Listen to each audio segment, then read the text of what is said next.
Jelek, ketemu lagi dengan Om Joko di Belayang Bendungan. Dan hati-hati, channel ini tidak harus like, subscribe maupun komentar, tapi adalah manfaat yang sangat banyak. Di luar sana kita di PUPR, khususnya di sumber daya air, nomenklatur bendungan sangat-sangat banyak. Namun kesempatan kali ini kita akan ngobrol-ngobrol atau ngobrol-ngobrol tipis Komisi Keamanan Bendungan. Nah, kebetulan narasumber kita ini founder Komisi Keamanan Bendungan. Kenapa? Karena sejak awal beliau sudah merintis. Langsung aja Pak Tribayu Haji, silahkan bisa cerita banyak. Terima kasih Om Joko. Assalamualaikum warahmatullahi wabarakatuh. Waalaikumsalam warahmatullahi wabarakatuh. Ini kayaknya terlalu tinggi kalau saya dibilang founder gitu ya, karena memang pada waktu itu ada proyek keamanan bendungan atau Dam Safety Project bantuan Bank Dunia. Tapi betul Pak Haji, karena sejak awal saya masuk di PUPR langsung membantu Pak Haji terkait dengan proyek keamanan bendungan. Ya, memang kebetulan waktu itu karena Dam Safety Project itu masuk di Direktorat Sungai, di mana saya ada di staf perencanaan. Jadi memang semuanya urusannya akhirnya ya saya yang membackup semua mulai dari awal. Yes, waktu itu kalau tidak salah Kasubditnya Pak Suraji. Ya, jadi Kasubditnya Pak Suraji. Pak Suraji ini sebenarnya adalah Pimpro yang pertama. Betul. Jadi Pimpro yang pertama, tetapi kemudian dianggapnya beliau karena Kasubdit tidak dianggap sebagai Pimpro. Pimpro pertama kali adalah Pak almarhum Pak Sutanto, kayak gitu. Berjalannya waktu Pak Tribayu Haji sebagai Kepala Balai Bendungan. Ya. Tahun berapa Pak sebagai Kepala Balai jadi Bendungan? Kepala Balai Bendungan ini tahun 2011 ya.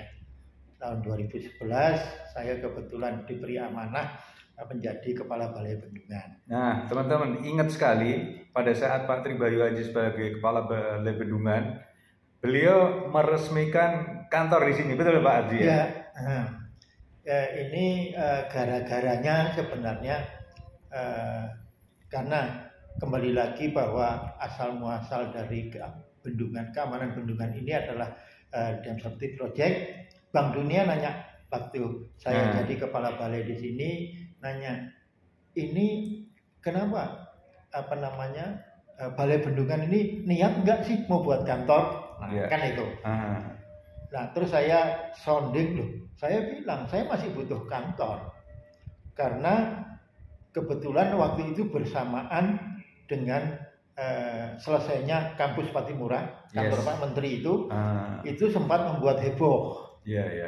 Karena kenapa heboh? Karena di Patimura sudah tersiar bahwa Pak Tri dengan balai bendungannya mau mengambil ruangan di sini. Nah, saya bilang itu tidak benar. Karena apa? Karena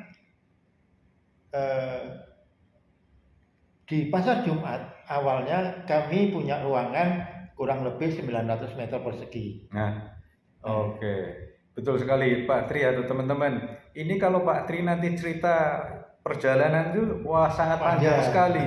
Karena di awal-awal Pak Tri kita cuma satu komputernya masih yang dot matrix dan bawa sendiri dari rumah. Jadi ini salah satu awal daripada proyek Dam Safety Project.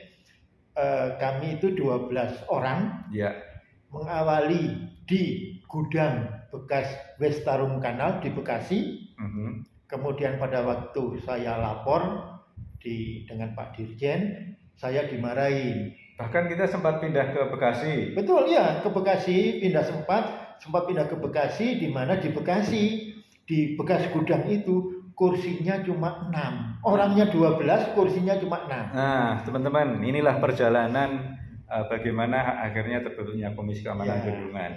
Nah, Pak Haji, karena Pak Haji ini sudah sebagai Komisi Keamanan Bendungan, apa saja sih tugas-tugas Komisi Keamanan Bendungan? Ya, Jadi salah satu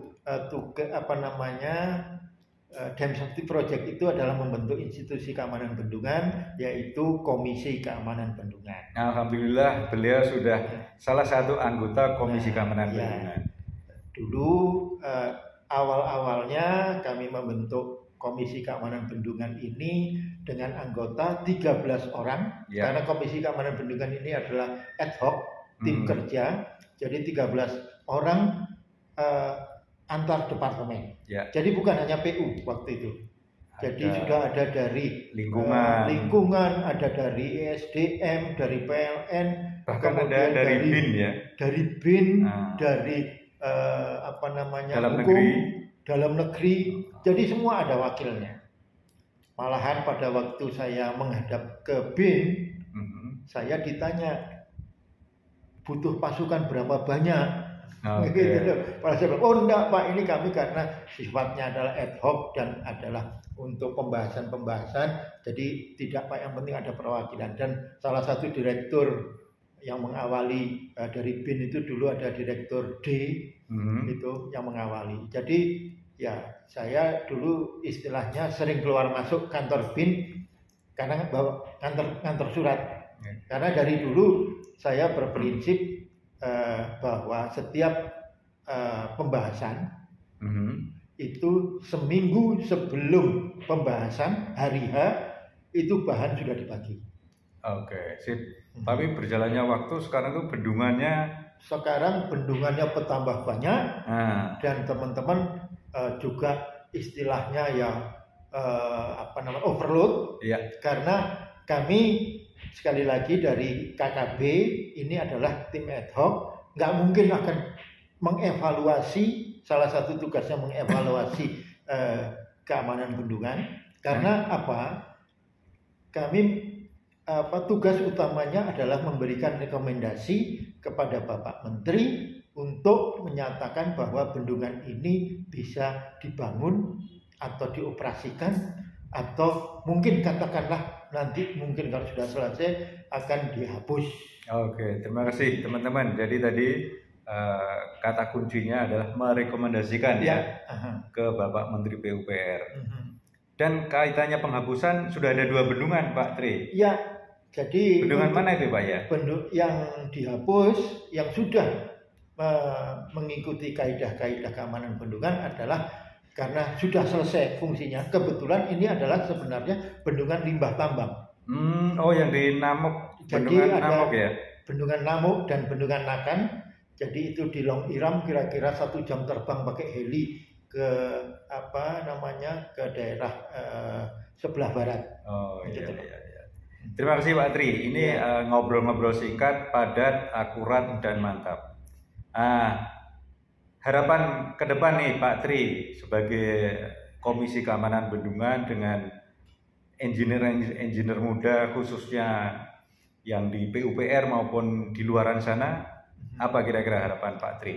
Ya, jadi harapan saya dari dulu, dari awal terbentuknya Komisi Keamanan Bendungan dibantu oleh teman-teman Balai Bendungan sebagai dapur teknisnya, itu saya menganggap bahwa dapur teknis ini, teman-teman ini adalah motor segalanya untuk bendungan.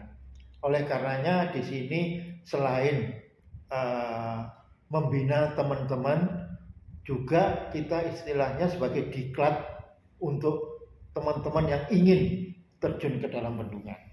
Karena apa? Di bendungan ini pekerjaan tidak akan habis. Tidak akan selesai.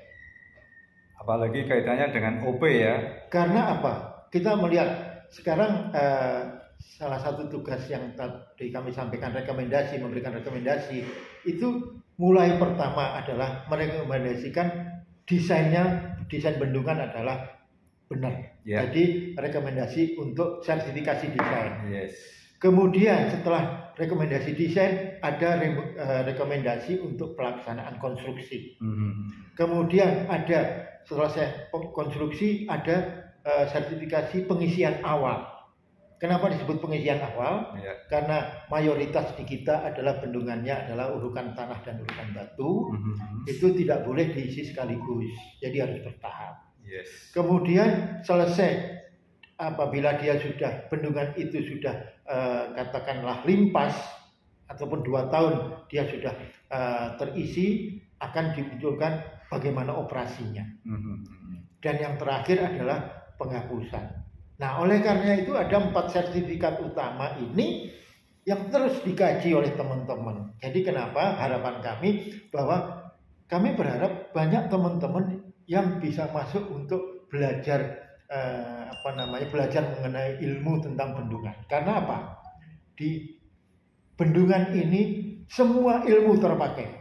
Bukan hanya dari sisi dari strukturnya, tetapi ada dari geologinya, dari hidrologinya, sampai dari ekonominya, sampai kemudian nanti dari pembebasan lahannya. Semua ilmu-ilmu itu berguna. Oke, terima kasih Pak Haji. Wah, ini kalau kita dilanjutkan bisa nanti nggak pulang. Padahal Pak Haji besok harus ada sidang pleno atau sidang teknis yang lain. Ya, betul. Terima kasih Pak Haji.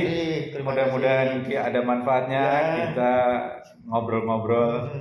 Salam sehat, sukses buat Komisi Keamanan Bendungan. Terima kasih. Dream come true, be happy. Thank you. Thank you.